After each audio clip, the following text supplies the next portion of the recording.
Plačiausią mobiliojo ryšio tinklą Lietuvoje turinti bendra Lietuvos, Danijos ir Liuksemburgo įmonė Komliet vykdo savo įsipareigojimus klientams. Jų mobilieji telefonai vis mažėja.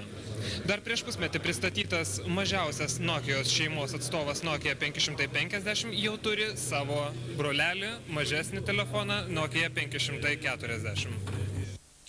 Tik 182 gramus sverianti Nokia 540 yra ir lengviausias NMT 450 ryšio telefonas šiuo metu.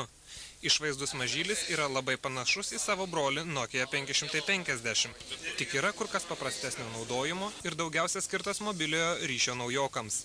Nokia 540 protingumo paslaptis – Navi klavišas.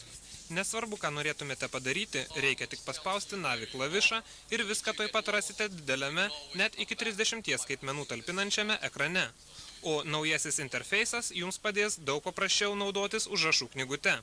Mat naujoviškame sidabrinės spalvos displėjuje matosi vienu metu ir telefono numeris, ir vardas.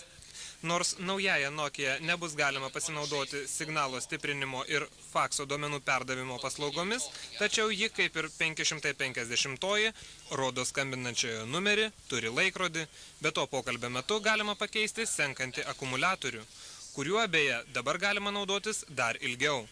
Nokia 540 eksploatuoti paprasta dar ir dėl to, kad joje įdiegtos net 24 viso pasaulio kalbos, tarp kurių ir lietuvių, o įvairių priedų gausa patenkins net ir patį išrankiausią klientą.